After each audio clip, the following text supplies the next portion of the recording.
दोनों आपस में भिड़ते हैं, संघर्ष होता है।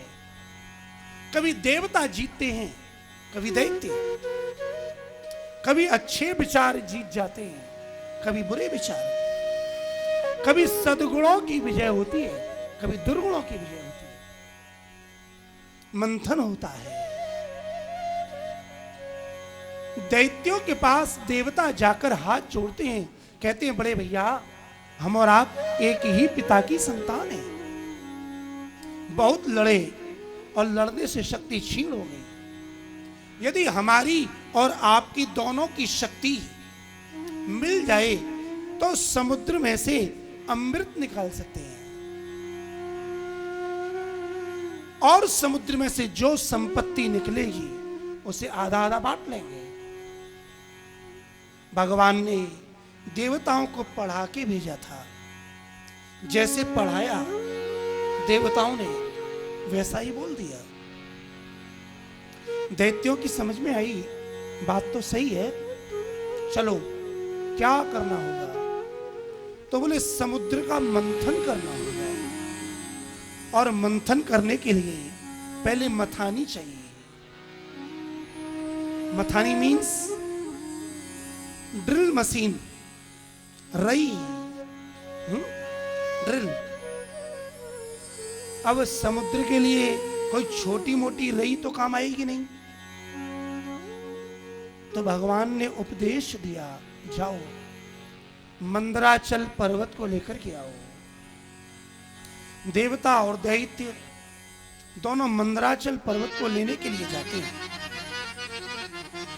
दोनों ने पर्वत उठाया। पर्वत इतना वजन है, पर्वत में इतना वजन है कि दोनों पर उठता नहीं। उठाने से उनके हाथ पांव में दर्द हो गया। अब जब पर्वत ना आए तो मंथन कैसे होगा? भगवान को पुकारा, भगवान पधारे, गरुड़ पर बैठे, अपने एक हाथ में मंदराचल पर्वत को उठाया और जाकर समुद्र में उस मंदराचल पर्वत को छोड़ दिया। सज्जनों, जैसे ही समुद्र में इस मंदराचल पर्वत को छोड़ा, ये पर्वत डूबने लगा। जैसे ही पर्वत डूबा, देवता और दैत्य हल्ला करने लगे, बचाओ बचाओ, ये पर्वत डूबता है। सज्जनों, ये मंदराचल क्या है? ये मन ही मंदराचल है। हमारा मन जो इस संसार सागर में डूबता है। निराधारो यपो विशत।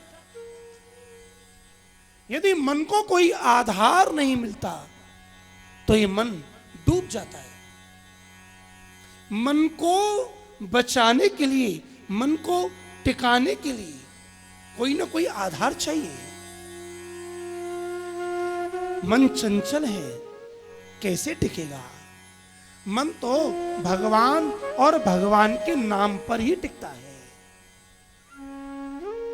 जैसे देवता और दैत्य घबराए, भगवान ने तुरंत एक विशाल कछुए का रूप बनाया और उस पर्वत को अपनी पीठ पर उठा लिया। सभी ने जय घोष किया है, बोलिए कच्छप भगवान की जय। अब कछुए की पीठ में खुजली मचती है, कौन खुजाए? तो जैसे ही वो पर्वत आया ना, भगवान ने अपनी पीठ पर धारण कर लिया। अब मथानी ड्रिल मशीन आ गई, लेकिन बिना रस्सी के वो मथा कैसे जाए? अब छोटी सी रई हो तो हाथ से चला दे, जानते हो ना, अथवा तो कोई छोटी सी मशीन हो तो उसका प्रयोग कर लें। अब इतना बड़ा पर्वत, भगवान ने कहा बासुकी नाम का जो सर्प है उसे लेके आओ। बासुकी नाम के सर्प को रस्सी बनाया गया। अब उस सर्प की कोई डोरी बनाएगा, उसे पकड़ेगा तो सर्प काट लेगा। भगवान निद्रा के रूप में, नींद के रूप में उस सर्प के अंदर प्रवेश कर गए।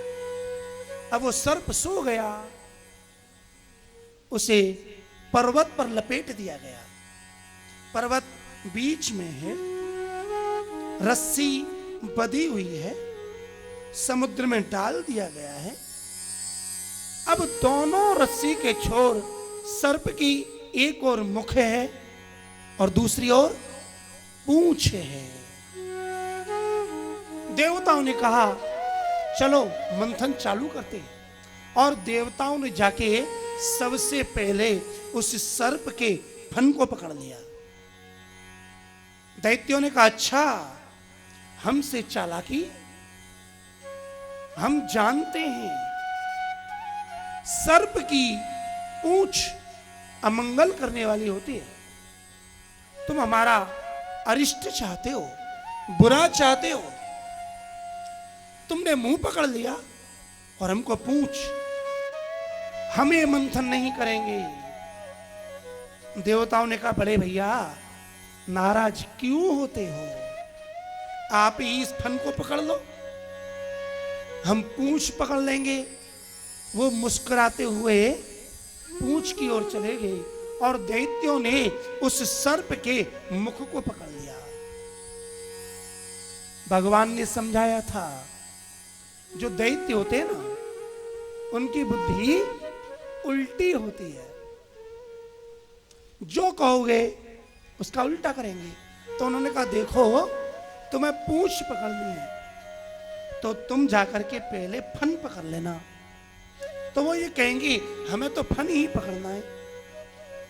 अब दैत्यों ने फन पकड़ा, देवताओं ने पूंछ पकड़ी और मंथन प्रारंभ हुआ।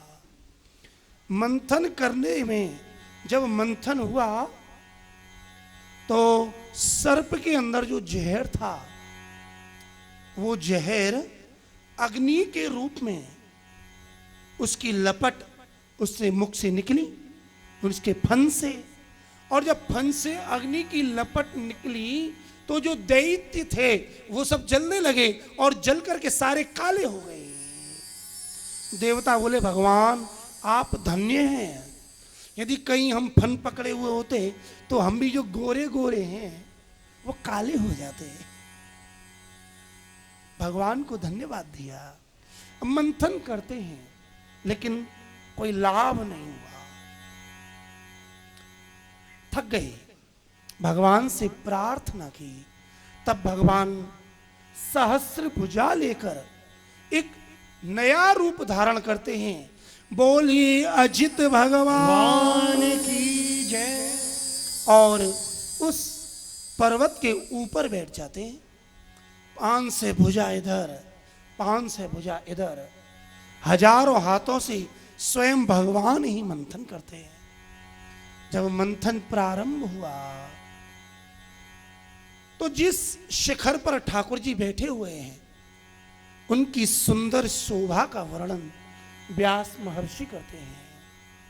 मेघ श्याम कनकी परिधि कर्ण विद्योत विद्युन मूर्धनि भ्राजत विलुलित कचः स्रग्धरो रक्त नेत्र जैत्रैर्दोर्भैर्जगद भयदैर् दंदशूकं गृहीत्वा मथनन् मथना प्रतिगिरिरिवा शोभताधो धृतात्रे। आज भगवान का स्वरूप कैसा है? मेघश्याम, जैसा मेघ श्याम होता है, आकाश में काले काले बादल होते हैं ना, ऐसा भगवान का स्वरूप है। और कनक परधिम, उस पर सोने का सा सुनहरा पीतांबर धारण किया हुआ है। कर्ण विद्युत विद्युत कानों में सुंदर कुंडल पहने हुए हैं और इन कुंडलों में जो चमक है, जब मंथन कर रहे हैं तो मंथन करने में उनके कान और कानों के कुंडल हल रहे हैं। कानों के कुंडल हलने से उसका प्रकाश श्री ठाकुर जी के मुखारविंद पर चमक रहा है। ऐसी ऐसी सुंदर शोभा है जिसे देखकर सब मोहित हो जा रहे हैं। मंथन प्रारंभ हुआ और सबसे पहले उस मंथन में से, समुद्र में से जहर निकला। जहर निकला। उस जहर की लपट से आकाश में उड़ने वाले जो पक्षी थे, वो पक्षी उस लपट से जल जल के गिरने लगे। सभी ने विचार किया कि इस जहर को कौन लेगा, नहीं तो सारी सृष्टि ही नष्ट हो जाएगी। देवताओं ने कहा, बड़े भैया आपने कहा था हमें जहर लेना है, जो पहली वस्तु निकलेगी उसे हम लेंगे। दैत्यों ने कहा, अच्छा अमृत लो तुम और जहर पिए हम तो नहीं पिएंगे। जहर को न देवता पीते हैं न दैत्य पीते हैं। तुरंत सभी ने निश्चय किया और दौड़ के गए भगवान महादेव के पास, नमस्कार किया, कहा हे नाथ हमारी रक्षा करो। भगवान महादेव समाधि में लीन थे। नेत्र खुले। नेत्र खुलने पर देखा आज दैत्य और देवता दोनों एक साथ। ऐसा तो कभी होता नहीं। दैत्य और देवता दोनों अलग अलग ही आते हैं। दोनों ने हाथ जोड़ करके प्रार्थना की, जोर से जय घोष किया, बोलिए शंकर भगवान की जय। शिव जी ने कहा, आज दोनों एक साथ क्या होने वाला है, बड़ी अच्छी बात है। तब दोनों ने स्तुति की, हे नाथ हम समुद्र का मंथन कर रहे हैं अमृत के लिए। ये जहर निकला है, इस जहर को आप पी लो, नहीं तो ये सारी सृष्टि अभी जल के नष्ट हो जाएगी। भगवान महादेव ने विचार किया, क्या करें, जो शरण में आता है उसे लौटाना नहीं चाहिए। तुरंत उस जहर को लिया, ततः करतली कृत्य व्यापी हालाहिलम विषम, और तत्काल उस जहर को अपने मुख में डाला। विचार किया, जहर को अंदर ले जाऊं या मुख में रखूं। बोले नहीं, ये वाणी तो भगवान के नाम के लिए है, भजन के लिए है, और कहीं ये जहर अंदर उतर गया तो मेरे मन में रहते हैं मनमोहन बाल कृष्ण प्रभु, उन्हें तो माखन मिश्री अच्छा लगता है। हमारे कन्हैया कल यहां प्रकट होने वाले हैं, माखन मिश्री चुराने वाले हैं। तो उन्होंने विचार किया कि कन्हैया को तो माखन मिश्री अच्छी लगती है और जहर होता है कड़वा, तो मेरे कृष्ण पर कहीं ये जहर पहुंच न जाए। इसलिए उस जहर को न तो मुख में रखा और ना ही हृदय में उतारा, उस जहर को कंठ में स्थापित कर दिया। जैसे ही गले में जहर को रोका, गौर वर्ण के भगवान महादेव और उनका गोरा रंग का कंठ जहर के कारण नीला पड़ गया। जैसे ही नीला पड़ा, सभी ने जय घोष किया, बोलिए नीलकंठ भगवान की जय। सज्जनों, ये जहर क्या है?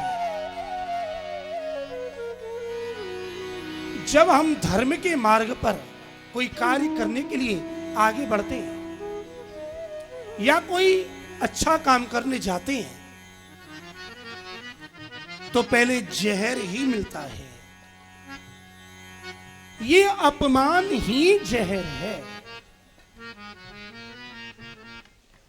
जब संसार में हमारा अपमान होता है तो अपमान जहर की तरह से कड़वा होता है, और उस अपमान को जो पचा लेता है वो पूज्य होता है। यदि जीवन में कभी कोई हमारा अपमान करे तो भगवान महादेव शिक्षा देते हैं, उस अपमान रूपी जहर को न तो अपनी वाणी पर रखो और ना ही अपने मन में रखो। यदि वाणी पर रखोगे तो ये वाणी कड़वी हो जाएगी। मतलब किसी ने तुम्हारा अपमान किया और तुमने उस अपमान का यदि जवाब अपनी वाणी से दिया तो क्लेश होगा, शांति गई। और यदि तुमने उस अपमान को जवाब न दे करके अपने मन में रख लिया तो ये मन बिगड़ जाएगा। न वाणी को बिगाड़ो न अपने मन को बिगाड़ो, उस अपमान रूपी जहर को अपने कंठ में धारण कर लो और अपने काम में दोबारा लग जाओ। जो व्यक्ति अपमान रूपी जहर को अपने कंठ में पचा लेता है वह भगवान महादेव की तरह से पूजनीय हो जाता है। सभी ने जय घोष किया, शंकर भगवान की जय। देवता और दैत्य पुनः समुद्र मंथन करने के लिए आए हैं। मंथन प्रारंभ हुआ। सबसे पहले कामधेनु गाय निकली, उसके बाद ऐरावत हाथी निकला। उस हाथी को देवराज इंद्र के लिए दे दिया गया। उच्चश्रवा नाम का घोड़ा निकला, उस घोड़े को दैत्यों के राजा बलि को दे दिया गया। अप्सरा निकली, अप्सराओं को स्वर्ग में भेज दिया गया। बारुणी नाम की मदिरा निकली, दैत्यों को दे दिया गया। कल्प वृक्ष निकला, उस कल्प वृक्ष को स्वर्ग में भेज दिया गया। जो जो संपत्ति निकलती गई उसे एक दूसरे को बांटते गई। कौस्तुभ मणि निकली, भगवान नारायण को दी। मंथन करते करते ततश्चाविर्भूत साक्षात् श्री रमा भगवत परा रंजयंती शक्कांत्या विद्युत सौदामणि। श्रीमद् भागवत के 8वें स्कंद के 8वें अध्याय के 8वें श्लोक में भगवती महालक्ष्मी का प्राकट्य हुआ। सभी ने जय घोष किया, बोलिए लक्ष्मी महारानी की जय। जैसे ही लक्ष्मी को देखा सभी ने दौड़ लगाई। देवता कहते हैं लक्ष्मी को हम लेंगे, दैत्य कहते हैं लक्ष्मी को मैं लूंगा, ऋषि मुनि कहते हैं लक्ष्मी हमारी। अब लक्ष्मी को लेके महाराज लड़ाई होने लगी। तब निश्चय किया लक्ष्मी एक और लेने वाले अनेक, क्या करें? तो कहा लक्ष्मी जी से ही पूछो वो किसे लेना चाहते हैं। तब सभी ने क्रम पूर्वक नंबर पूर्वक लाइन लगाई और लाइन में बैठ गए। श्री लक्ष्मी महारानी समुद्र में से निकली। सर्वप्रथम सभी ने मिलकर श्री लक्ष्मी जी का अभिषेक किया है। ब्राह्मणों ने मंत्र बोले हैं, हिरण्यवर्णां हरिणीं सुवर्णारजितस्रजां चन्द्रां हिरणमयीं लक्ष्मीं जातवेदो जय घोष हुआ। क्रम बना, लाइन लगी। लक्ष्मी जी की आजू बाजू दाहिनी और बाएं सखियां हैं। लक्ष्मी जी के हाथ में सुंदर कमलों की माला दी गई है। उस कमल की सुगंधी पर भंवरे गुंजार कर रहे हैं। लक्ष्मी जी स्वयंवर करने के लिए आगे बढ़ी। सबसे पहले लाइन में चंद्रमा बैठा हुआ है। लक्ष्मी जी ने पूछा, सखियों ये कौन है? सखियों ने बताया, देवी ये चंद्रमा है। बड़ा सुंदर है। बोले हां, सुंदरता इसका गुण है। तो बोले इसमें दोष क्या है? सखियों ने कहा, ये कामी बहुत है। लक्ष्मी जी